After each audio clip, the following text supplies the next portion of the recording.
everybody, welcome back. Let's jump back into Genesis chapter 11. Genesis 11, the universal language, Babel and confusion. Now the whole earth used the same language and the same words. It came about as they journeyed east that they found a plain in the land of Shinar and settled there. They said to one another, "Come, let us make bricks and burn them thoroughly." And they used brick for stone, and they used tar for mortar. They said, "Come, let us build ourselves a city and a tower whose top will reach into the heaven, and let us make ourselves a name. Otherwise, we will be scattered abroad over the face of the whole earth." The Lord came down to see the city and the tower which the sons of men had built. The Lord said, "Behold, there are one people, and they all have the same language." And this is what they began to do. And now knowing which they propose to do will be impossible for them. "Come, let us go down there and confuse their language, so they will not understand one another's speech." So the Lord scattered them abroad from there over the face of the whole earth, and they stopped building the city. Therefore its name will be called Babel, because there the Lord confused the language of the whole earth, and from there the Lord scattered them abroad over the face of the whole earth. Now the descendants of Shem. These are the records of the generations of Shem. Shem was 100 years old and became the father of Arpachshad 2 years after the flood. And Shem lived 500 years after he became the father of Arpachshad, and he had other sons and daughters. Arpachshad lived 35 years and became the father of Shelah. And Arpachshad lived 403 years after he became the father of Shelah, and he had other sons and daughters.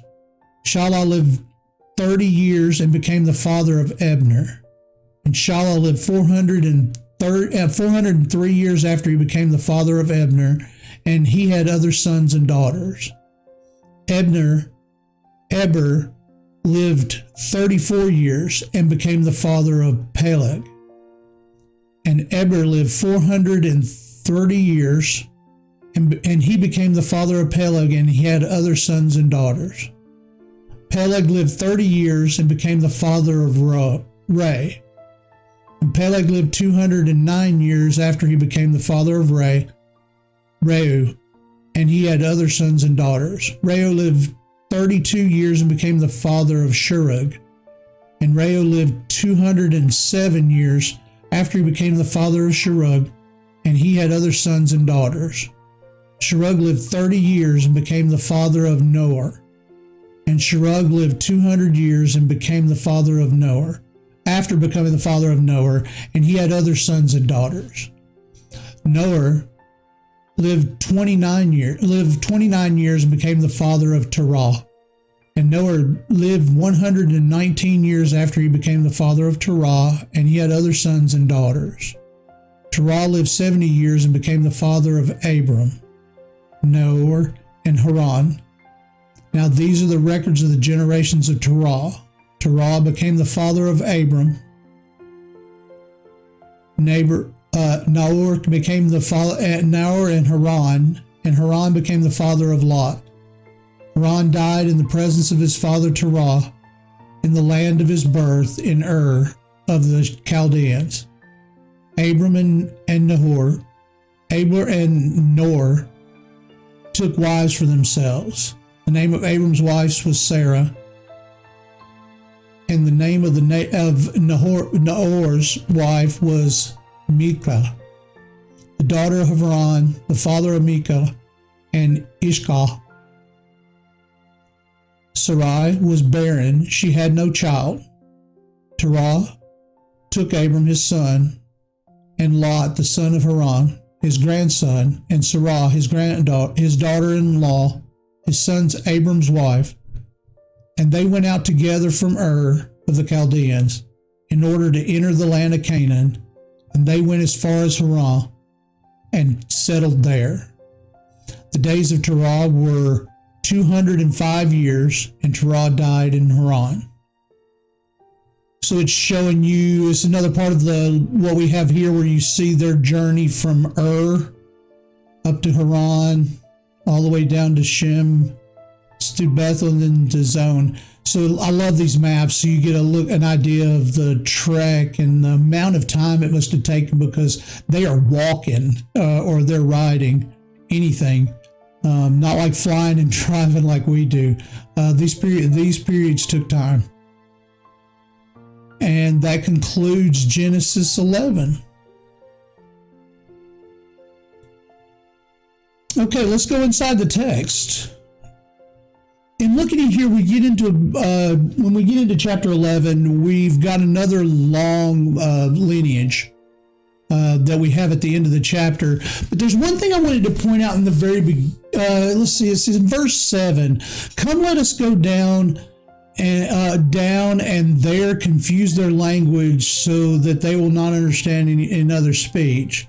Now, MacArthur makes reference in this to let us, let's see, nothing but scattered them abroad. God addressed their prideful rebellion at the first act. So what we have is we've got God's notice that once they've come together, all speaking the same language, that they had built a tower. They said to one another, come, let us make bricks and burn them thoroughly. And they used brick for stone, and they used tar for mortar. Let's build ourselves a city and a tower whose top will reach into the heavens. And let us make ourselves a name, otherwise we'll be scattered abroad. So they were under instruction to cover the earth and multiply. Okay, so that's the first where they had, they first erred against what God was saying. As one people, it says, Lord said, behold, they are one people, and they all have the same language, and this is what they began to do. Okay, so they're immediately, as they come together, I think this passage is very, very important. Very, very important in the Bible. Everyone's speaking one language. Okay? If you think about the entirety of the planet as a population, as individuals, we have difficulty being able to achieve certain things, but as large groups, we can achieve quite a bit. We can do great things. So at this point in time, as speaking one language, they came together, and their first thought at the point of everyone working together was, let's build a city so we're not scattered everywhere, and let's build a tower essentially to the heavens to get to God. So you can see pride is already starting to be a part of man's downfall. Now, also in here, a part that I find very interesting is, come, let us go down there and confuse their language. The Lord said this. The Lord did. So who's he speaking to at that point in time? There's a lot of us that believe that is a part of the Trinity, being that it is three beings in one. This is God speaking to Christ, his son. This is God, or to Jesus, his son. This is God speaking speaking as a collective to the Holy Spirit. I found that very fascinating when I was reading through this, that it was, let's go down there, as in instead of as God, I went down there. So just something that that's my 2 cents, something that I find fascinating from that point. There's a lot of things I find fascinating in the Bible, because I think there's such a roadmap for life in little places if you're looking. So that's all for inside of this chapter, and I look forward to seeing and hoping you come back in Genesis chapter 12.